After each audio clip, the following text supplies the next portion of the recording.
Assalamualaikum warahmatullahi wabarakatuh.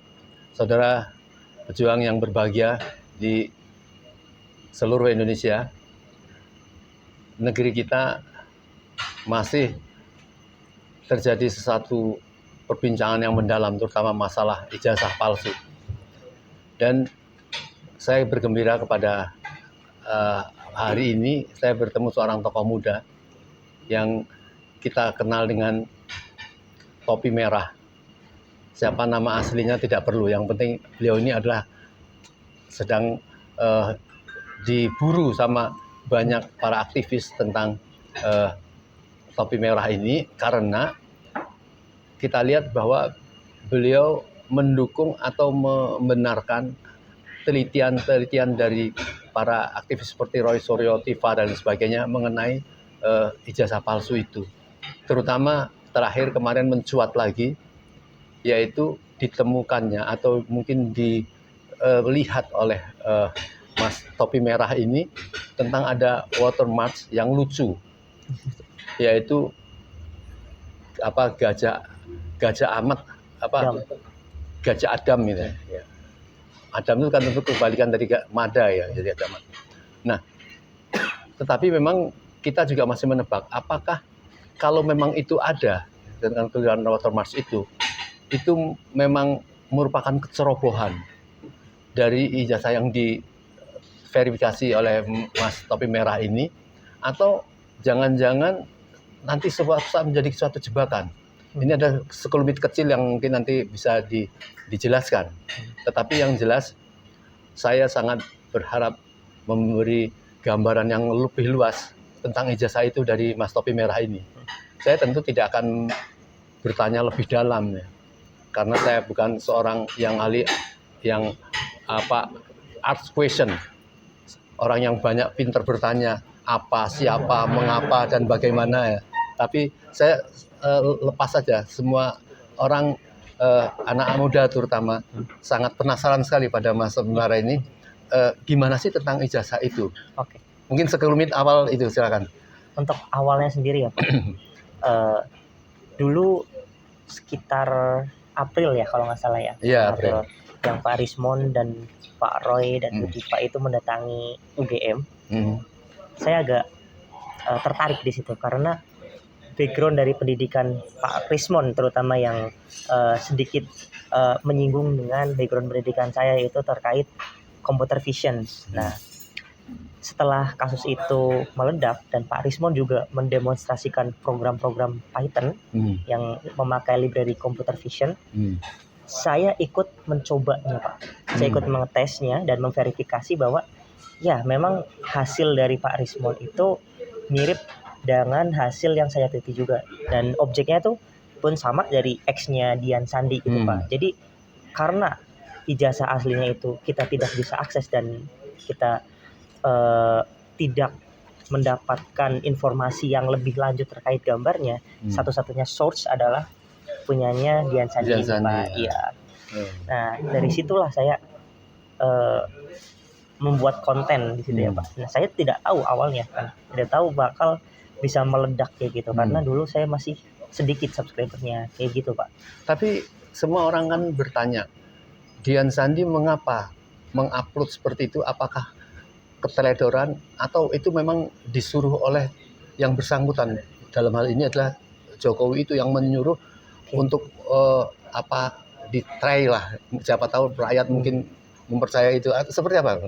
Oke, ini saya mendapatkan cerita dari media sosial saja sih Pak. Bukan, kita tidak tahu memang niat awalnya itu bagaimana. Iya. Yang beredar di media sosial adalah ketika ijazah palsu itu mulai rame. Pak Dian Sandi itu sengaja mengupload itu pas dulu kalau nggak salah zaman-zaman Pak Bambang Tri dan Pak itu ya. Nah, Pak Gusnur. Pak Gusnur. Nah, di situ kan udah gonjang-ganjing Pak ribut ya. Berapa bulan atau berapa tahun kemudian si Dian Sandi itu ngefoto itu atau langsung mengupload di X-nya atau di Twitter-nya dulu ya. Di Twitter bilang kalau misalkan kalau misalkan biar pada bisa tidur atau bagaimana gitu. Ini ijazah aslinya Pak Jokowi gitu. Dia nampilkan foto itu dan dikirim ke publik. Nah, karena foto itu Pak Rismon, Pak Roy dan Dr. Tifa malah makin mengulik gitu. Nah itulah mungkin mungkin apa ya namanya ya, trigger utama. Tapi itu dianggap satu kesalahan mengkoreksi tentang kebenaran ijazah dari yang diupload oleh Dian Sandi. Sebenarnya kalau dari segi itu entah itu salah atau tidak, kita sebagai orang yang digital ya, terutama dokumen digital, itu sebenarnya bisa kita uji juga dengan keasliannya atau kepalsuannya dengan digital juga, kayak gitu. Jadi dokumen analog itu ketika sudah didigitalkan, kita bisa menguji keasliannya juga dengan digital, kayak gitu. Tetapi akan lebih afdol lagi memang kalau misalkan ada analognya, Pak. Nah, karena memang di sini kan kita mempertanyakan kepada Pak Jokowi yang dulu pernah menjabat sebagai presiden. Nah, ketika rakyat bertanya terkait pendidikannya, itu kan hak dari rakyat ya, Pak. Tapi dari Pak Jokowi sendiri itu seperti menahan kayak gitu. Tidak mau menunjukkan secara langsung dan boleh diteliti, ini loh keaslian ijazah saya gitu, silakan diteliti. Itu kan sebenarnya masalah selesai gitu kan, Pak. Nah, yang dilakukan kan malah justru seperti menarik ulur kayak gitu, Pak. Menarik ulur sehingga ini menjadi panjang, dan mau nggak mau Pak Rismon kan meneliti digital, dokumen digital yang dari Dian Sandi ya, Pak. Nah, itu ya memang satu-satunya source yang dimiliki kayak gitu. Salahkah Pak Roy Suryo menilai kata analog itu yang dari Dian Sandi itu tentang cap itu misalnya secara analog itu gimana secara teknisnya? Kalau salah atau tidaknya kan ini sebuah dugaan ya, Pak. Dugaan kan bisa benar bisa salah ya, Pak.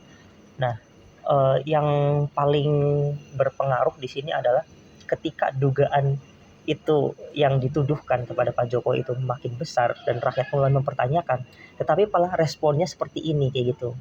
Nah, mungkin ini bukan suatu hal yang wise gitu, kurang bijak lah menurut saya kalau misalkan keributan kayak gini itu terus-terusan.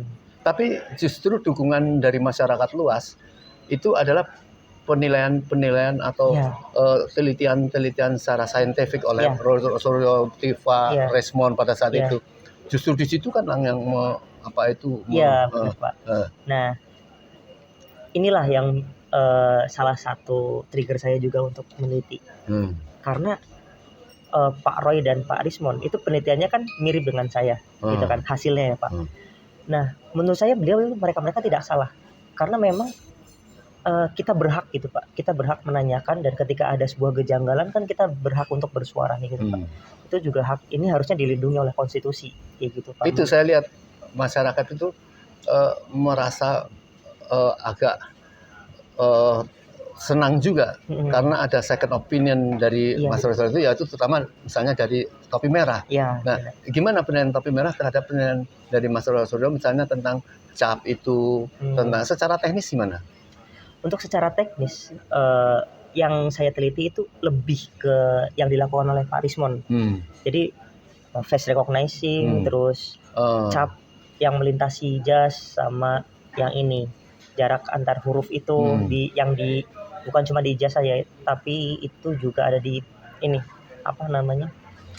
proposal skripsi gitu, skripsinya di lembar pengesahan skripsi. Mohon maaf. Nah, di situ saya menemukan beberapa kejanggalan juga yang ya ini patut kita pertanyakan gitu. Itu kan dokumen digital kan sebagai trigger utama kan untuk agar bisa Pak Jokowi itu seharusnya menunjukkan langsung kepada masyarakat sebagai bentuk integritas dan kenegarawanan dia kan. Itu kan menurut saya itu jauh lebih wise daripada ya kayak gini lah tarik urut. Iya. Nah, sekarang kan fakta ya bahwa penguatan tentang kepalsuan ijazah itu dilakukan oleh 3 orang paling tidak ya. Salah satunya yang tentu sekarang menjadi ribut karena berbaliknya saudara Rismon ya. Rismon yang kemudian menyatakan bahwa dia ada kekeliruan di dalam penelitian itu. Itu bagaimana? Karena rakyat kan sudah meyakini apa yang dia pendapatkan tentang kepalsuan itu sama dengan Roy dan Tifa. misalnya dia mengatakan bahwa 3 kali 2 itu adalah 6. Kan orang percaya Ya. dengan itu. Tahu-tahu Ya. sekarang dia membalikan bahwa saya keliru. Apakah Hmm. kemudian menyebabkan ijazah itu betul-betul sebenarnya betul karena Rismond seperti itu, gimana? Oke, ini kondisi yang unik ya Pak. Iya, iya. Ini kondisi yang sangat unik di mana kita dipertontonkan dengan bentuk hal seseorang yang bernama Pak Rismond. Ini saya memanggil Pak karena masih ada rasa respect Iya, gitu. iya, iya. Pak Rismond. Sebagai orang junior Ya, atau junior gitu kan. Pak Rismond yang dulunya itu menggebu-gebu soal ijazah ini 11.000 triliun palsuan, terus saya lebih baik mati daripada berkhianat kayak gitu kan. Itu kan berseliweran di media. Ternyata tiba-tiba Pak Rismond udah membelok. Nah, apakah Pak Rismond ini sebenarnya sudah mati? Karena dia lebih baik mati daripada membelot gitu. Nah, di situ saya berpikir bahwa yang dilakukan Pak Rismond itu bahkan belum bisa dibantah oleh dia sendiri. Nah, artinya dia mengatakan itu keliru, tapi dia belum bisa membantah secara saintifik dari dia. Iya, kita kan di dalam di dalam praduga kita bisa mengambil analogi seperti sistem akuntansi Pak, yaitu ya kita ambil aja utang dan piutang gitu ya Pak. Nah, ketika kita melihat satu ijazah itu sebagai hal yang seperti finansial, terus misalkan di dalamnya itu ada misalkan ada mukanya Pak Jokowi itu berbeda yang sekarang. Nah, itu kan praduga yang masuk ke dalam utang. Nah, piutangnya apa? Nah, piutangnya itu belum ada pembuktiannya kayak gitu. Kita program secara digital itu membuktikan bahwa ini tuh nggak match, ini nggak cocok. Artinya itu belum dibuktikan balik oleh pendukung-pendukungnya Pak Jokowi atau bahkan dari Pak Jokowi sendiri kayak gitu. Terus misalkan yang ada watermarknya, oke, sekarang tiba-tiba udah ada watermarknya Pak di ijazahnya. Yang dulu bilangnya kan memang dari Pak Roy dan Pak Rismond bilangnya ini nggak ada watermarknya atau ini nggak ada embossnya. Nah, sekarang kan udah ditunjukin gitu kan oleh yang pas pas di Polda ditunjukin, ternyata katanya ada watermark dan ada embossnya. Tetapi kan ada itu menurut neti secara awam lah. Secara awam gitu kan. Sementara yang kita butuhkan tuh lebih dari itu gitu loh Pak. Jadi sistem akuntabilitasnya tuh masih ada yang minus gitu dari segi masyarakat umum. Jadi ya kita berhak untuk mempertanyakan itu seperti itu. Nah Pak, balik lagi ke kasus Pak Rismond, itu dia juga belum bisa membantah dari penemuan-penemuan sebelumnya semuanya ya Pak. Jadi hanya beberapa bagian doang yang dia itu batalkan gitu. Cuman yang face recognition itu belum bisa dijawab. Nah, sama yang kemarin itu ada yang watermark dan emboss. Nah, itu yang saya teliti, ternyata coding yang di-share oleh Pak Rismond itu tidak bisa ya, secara logika itu tidak memungkinkan untuk mengembalikan data yang rusak. Nah, data yang rusak itu apa Pak? Data yang rusak itu tulisan watermark Universitas Gajah Mada yang ada yang banyak kayak gitu. Nah, itu secara gambaran secara gambaran dari computer vision atau komputer melihat gitu kan. Computer vision kan bagaimana cara komputer itu melihat dari sebuah citra atau gambar. Ketika pixel rusak, itu datanya berarti hilang. Nah, ketika Pak Rismond ternyata tiba-tiba bisa membalikan data yang rusak, berarti ada indikasi Pak di situ. Indikasinya yang pertama itu editing. Yang kedua AI.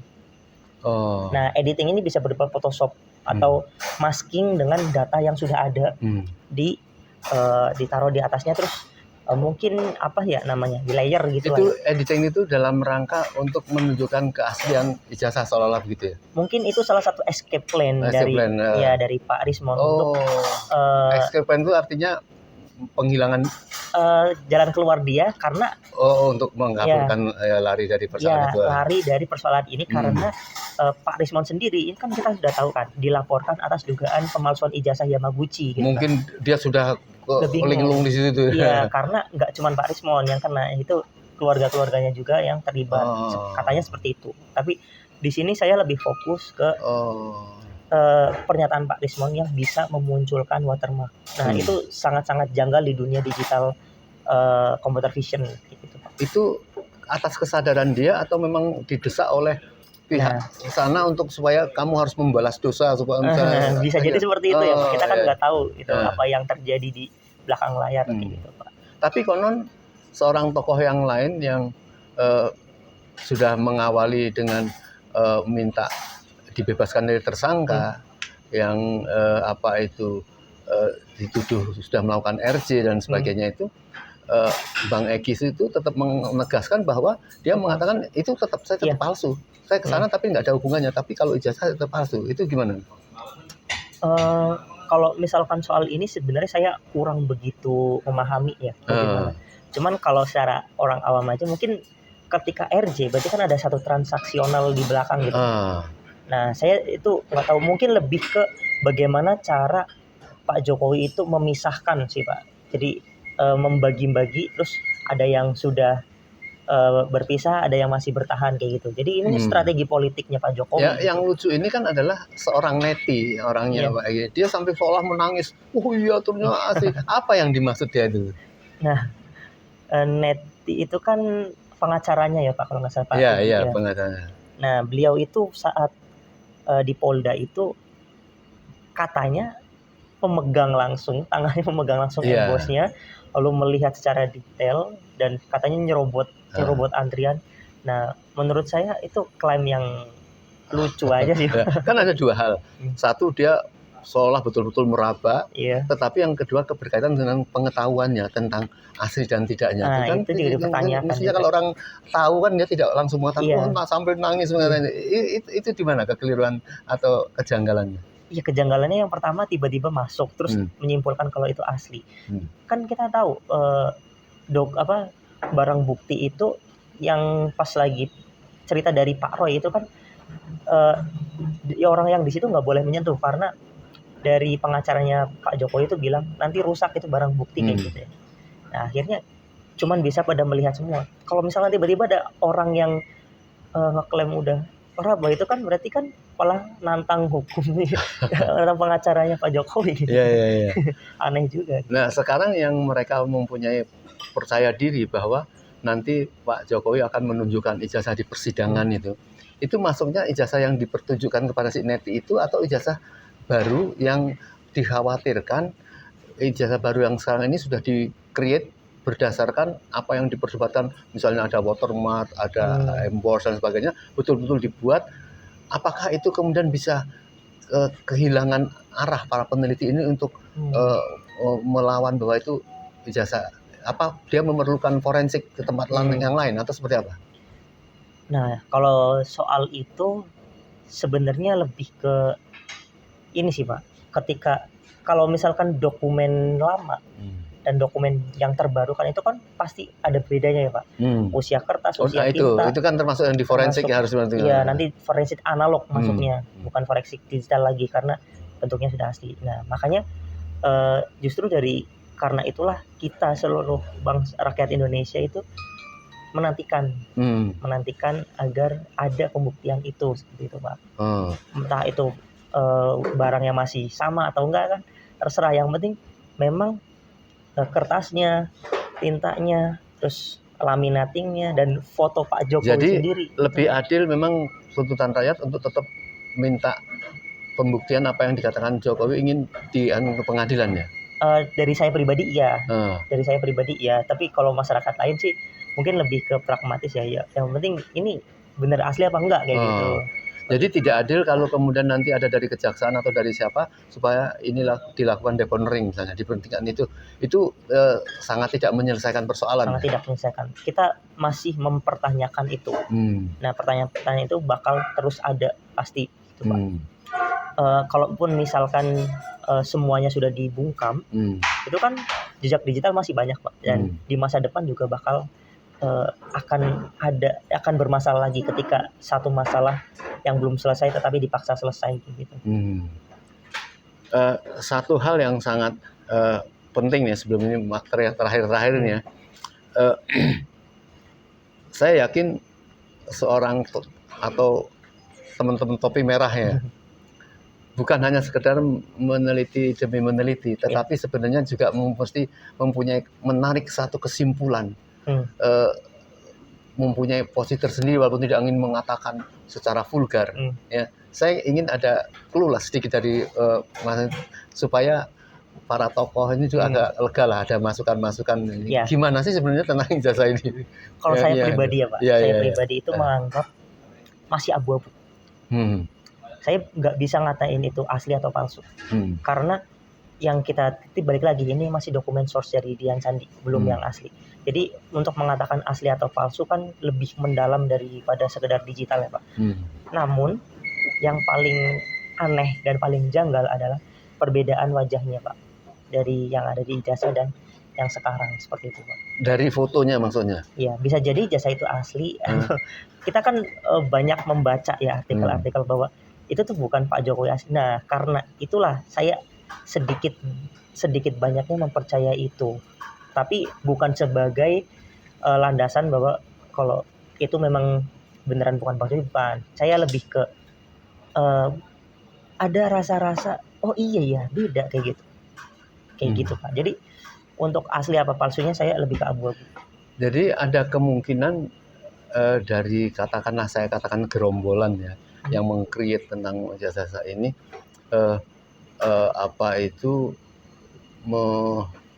merekayasa untuk membuat satu ijazah yang supaya itu otentik gitu. Karena kan orang tetap masih belum puas dengan pernyataan dari Barreskrim mengatakan bahwa ini identik.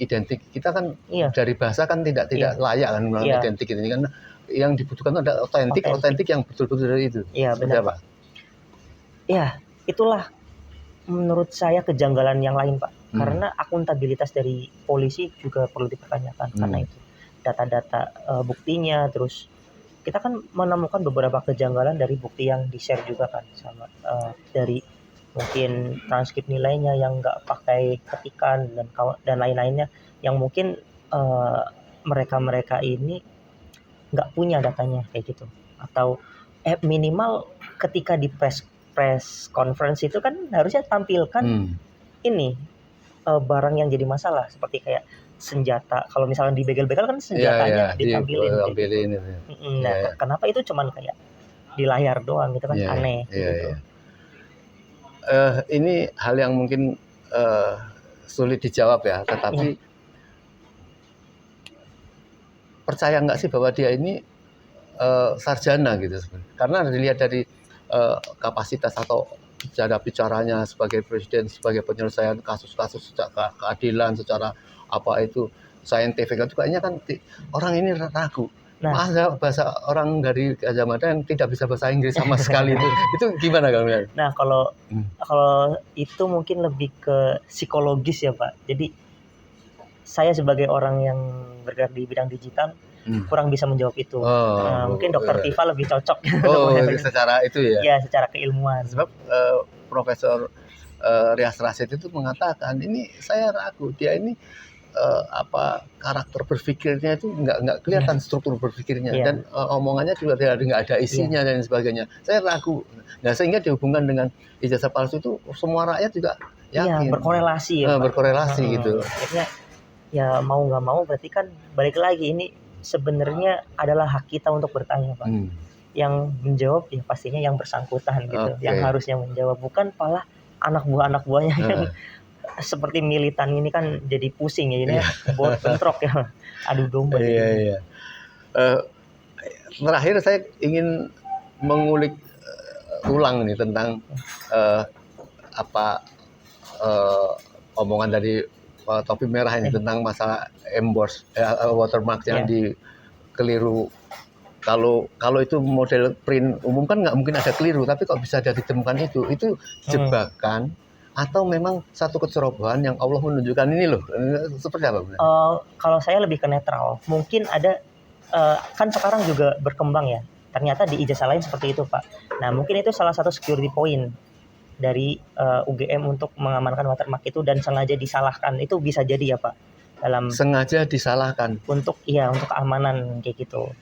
Sengaja disalahkan. Jadi ada titik yang asli itu ada yang kesalahan itu gitu ya. Tapi yang jadi masalah adalah itu baru dugaan. Itu sudah ada klarifikasi dari Pak Roni Teguh dari sisinya Oh anaknya Pak iya, Jokowi iya, itu. iya. Nah, tapi poin yang saya ungkap dalam video saya itu bukan itu sebenarnya. Tapi adalah bagaimana pixel yang rusak tiba-tiba bisa muncul tulisan yang sangat-sangat jelas kayak gitu. Nah, itu secara digital sangat tidak mungkin kayak gitu, Pak. Ya. Terakhir kan waktu geruduk UGM tanggal 15 itu ya. Di tengah-tengah masyarakat menggeruduk itu karena tidak kepercayaan itu, kemudian diklarifikasi tentu secara perorangan ya, itu bukan apakah itu dia mewakili kelembagaan, yaitu wakil rektor Profesor Wening itu mengatakan bahwa ya saya lupa kata-katanya, tapi intinya itu sudah kita cek itu dia asli. Gimana kita apakah bisa mengcover tentang keraguan-keraguan ini oleh omongan seorang itu gimana? Nah, kalau ini saya ngutip dari jawaban Pak Mahfud MD, Pak. Nah, Pak Mahfud MD bilang kan yang dipermasalahkan UGM-nya. Kenapa UGM-nya kalau bilang itu asli? Nah, itu nggak bakal menyelesaikan masalah karena yang dipermasalahkan ya UGM-nya gitu. Salah satu yang terseret kayak gitu. Jadi secara hukum kata Pak Mahfud MD itu belum menggambarkan bahwa ini memang asli kayak gitu. Tapi yang jelas sekarang siapapun orangnya, mau orang kuat mau orang tidak, yang memojokkan bahwa ijazah itu palsu itu dihajar habis-habisan. Contohnya JK, seorang seorang negarawan yang luar biasa, karena diwawancarai oleh seorang tertentu mengatakan bagaimana, karena Pak JK mengatakan bahwa ya sudah tunjukkan saja, padahal bisa saja jika itu maksudnya karena dia bekas pernah jadi wakil dari Jokowi, punyalah aslinya. Kalau punya aslinya apa? Tapi ini kan enggak, semua orang dihajar di pasar, termasuk apa punya komentar?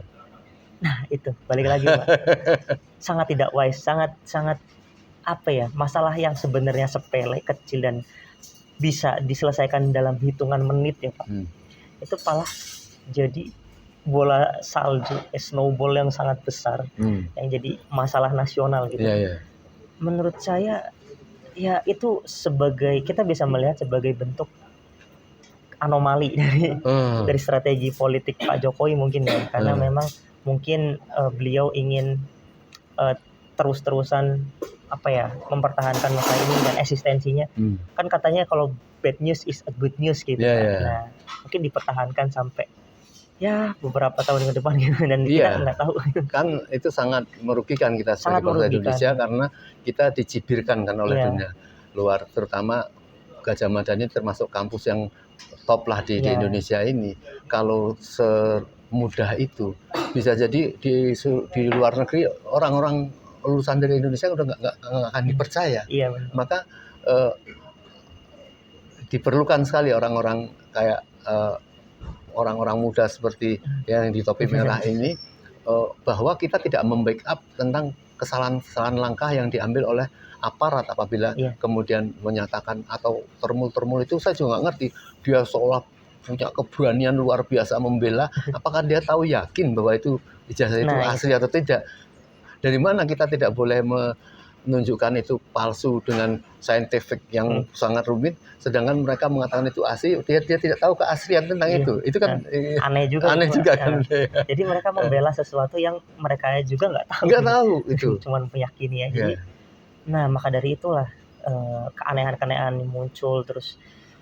Mungkin ini sebuah grand design mungkin ya. Saya juga agak penasaran di situ karena terlalu masif itu gerakan pendukungnya dan gerakan perlawanannya, itu seolah-olah bentrok yang bukan hal kecil ya, bentrok udah skala nasional gitu Pak. Iya, grand design itu. Jadi para tokoh, mengapa para purnawirawan, jenderal-jenderal itu pada resah itu, ada grand design untuk memporak-porandakan Indonesia, untuk menjajah Indonesia, mencuri harta Indonesia, itu memang dari sisi itu. Maka kita berharap waktu-waktu dekat ini yang artinya semua orang di mana-mana ingin menuntut sampai kepada tangkap Jokowi adil itu, karena salah satunya ada masalah ijazah itu. Jadi saya berharap nanti kalau misalnya banyak tokoh-tokoh lain ingin meminta masukan-masukan terutama tentang kepalsuan ijazah itu pada Pak Topi Merah yang sudah dianggap pakar ya. Nah, itu harus saya mengatakan. terlalu ini sih Pak, terlalu muda buat dianggap pakar karena background pendidikan saya mungkin cuman yang bisa saya pertahankan adalah pekerjaan saya dulu pernah di computer vision gitu. Iya, tapi kita melihat bahwa kejujuran karena punya kapasitas, keberanian untuk membenarkan apa yang dilakukan, diteliti oleh Mas Roy Suryo dan sebagainya, itu yang sangat diperlukan. Iya. Ya, saya kira itu ya. Jadi kita ada pepatah Jawa yang sangat sangat bagus menurut saya. Becik ketitik olo ketoro. ini kebenarannya sudah kelihatan kok nanti. Iya. Nanti pasti akan Allah tunjukkan, dan mana yang jahat itu pasti nanti akan terungkap. Yang baik terungkap, yang jahat juga. Yang terungkap ya. Baik saudara sekalian, sebangsa dan setanah air, dan kita tetap harus mengawal, kita harus menjaga orang-orang yang tetap gigih walaupun akan dikriminalisasi dan sudah ditersangkakan seperti Roy Suryo, Dr. Tifa dan sebagainya. Insya Allah kita doakan tidak berbelok dalam arti mempunyai keteguhan ya. Semacam orang kayak Rismond ini mungkin ya cuman tidak mempunyai ketahanan diri ya. Dia sebenarnya sudah bagus dengan pemikirannya, tetapi mungkin tekanan yang begitu luas atau problem pribadi yang begitu luas juga, apalagi ada problem dengan Yamaguchi University di Jepang itu, dan surat kematian dan sebagainya, itu yang menyebabkan dia menjadi linglung seperti orang sekarat. Orang sekarat itu seperti ayam sudah disembelih tapi belum mati, bingung gitu. Bismillah, insya Allah Indonesia akan diselamatkan oleh Allah dengan proses-proses mempertahankan secara istiqomah tentang itu. Sekian, billahi taufiq wal hidayah. Assalamualaikum warahmatullahi wabarakatuh. Terima kasih, Mas. Sama-sama.